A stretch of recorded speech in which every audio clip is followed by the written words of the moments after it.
Amazing. Okay, we are in studio with our men's champion, our new course record holder, Mr. Hayden Hawks. How are you doing? Hey, great guys. This couch is really nice. It's nice to sit down, after 7.5 hours. So really happy to join you guys. Are we going to be able to get you out of the couch later? I might fall asleep here tonight. So I got to wait for my wife to come in. She's still out there. So hang out with us for as long as you want. I'll be here for a bit. Maybe we'll throw you on the feed next to us and just let you just chat about your day. Hey, random musings throughout the day. I can chat for sure. So I guess we were kind of joking, but I do mean it seriously. A lot of people might not realize that we had a 2.5 hour delayed start this morning. I feel like I was one of the first people to know, and I actually stopped my teammates from leaving the house like 5 minutes before they were supposed to drive to the start. I'm wondering what it was like getting your day started with a sudden announcement that you'd actually need to be keeping it chill for another couple hours before the gun actually went off. Yeah, I didn't mind it actually. I prefer running around 9 a.m. That's usually when I do most of my runs, is around 9 or 10. And so it was perfect. The race started at 9:30, which is ideal for me.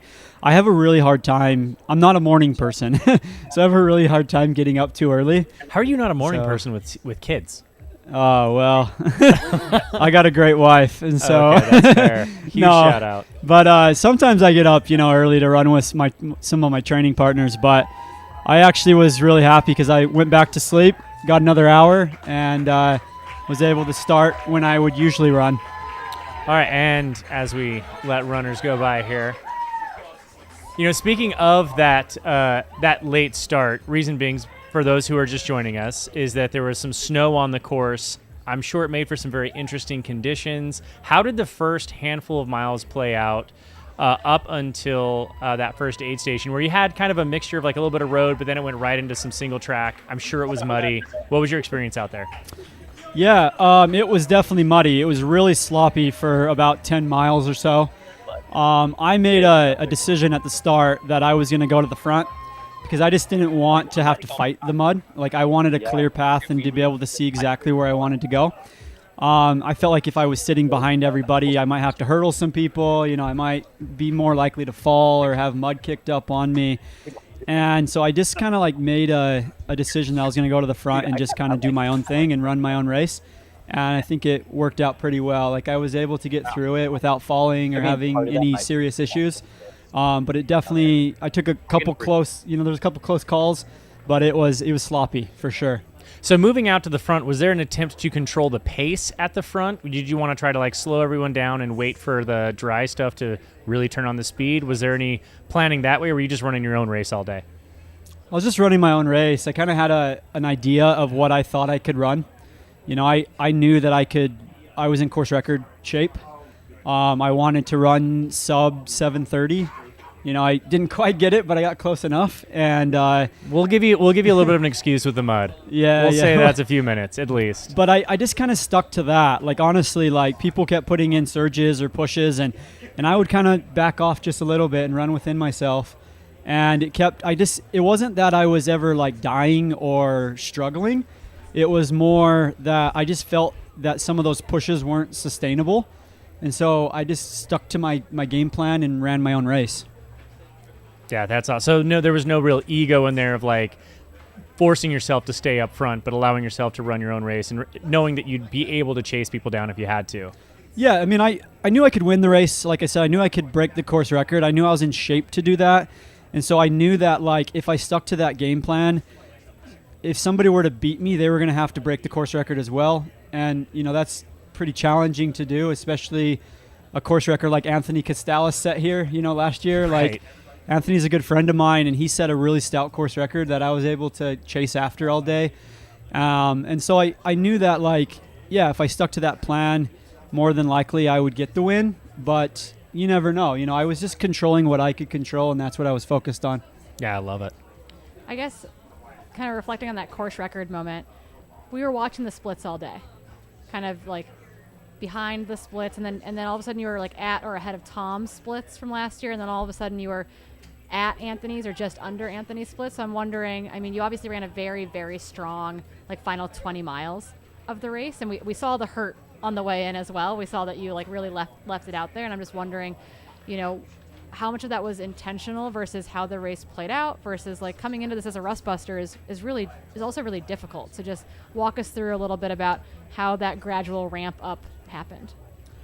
Yeah, I had to push at the end. I mean, I had to drop a pretty fast mile at the end just because about a mile, maybe a mile and a half out, I ran into some friends and they were like, "You're about 30 seconds off the course record," and I was like, "Oh shoot!" Come on, Those are man! bad I'm gonna friends. because like last time I ran this race in 2020, I missed the course record by like a minute, I think, and I was like, "Not again! I'm not gonna do that again." And so I really just pushed it that last mile, dropped a pretty fast mile, was able to sneak under the course record, and also I think a lot of it too was it's been a long time since I've raced, and it just felt so amazing to be able to do what I love to do and do it at the highest level.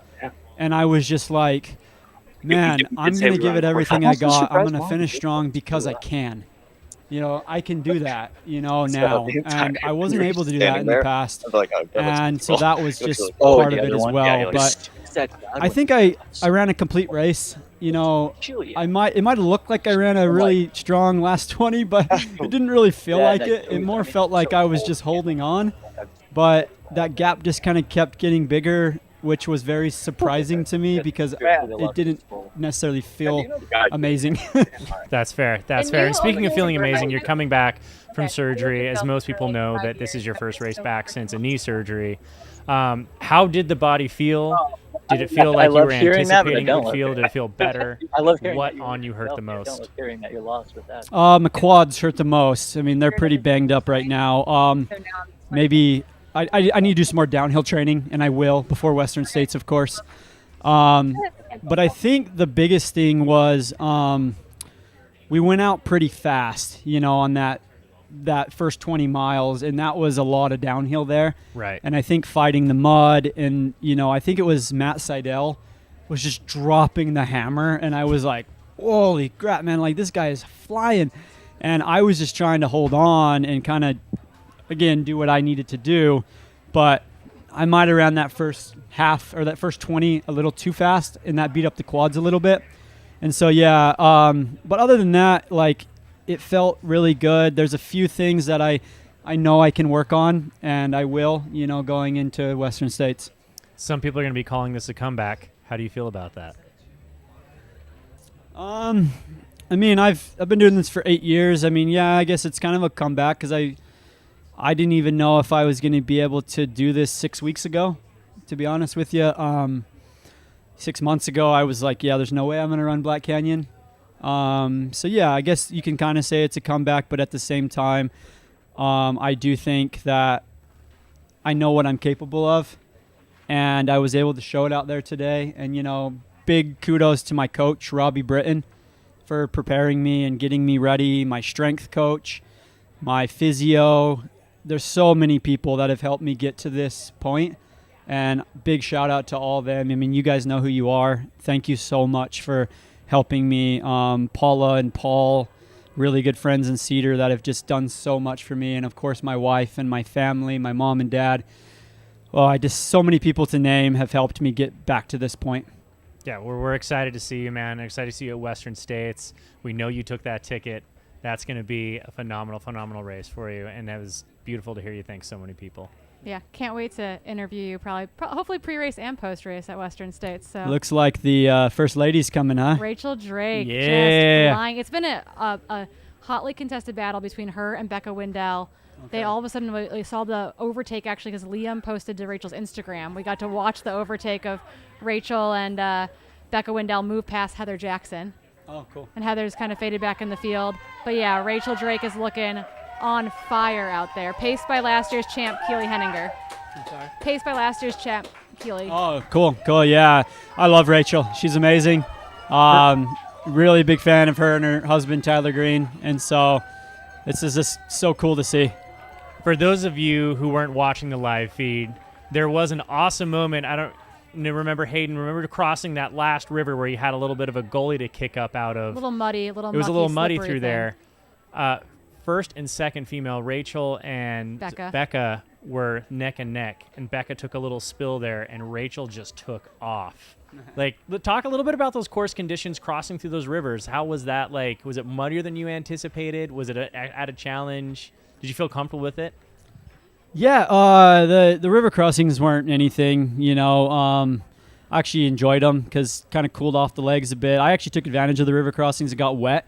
It wasn't hot out there, but all those river crossings were before big climbs, and I knew that my core temp would rise just a little bit.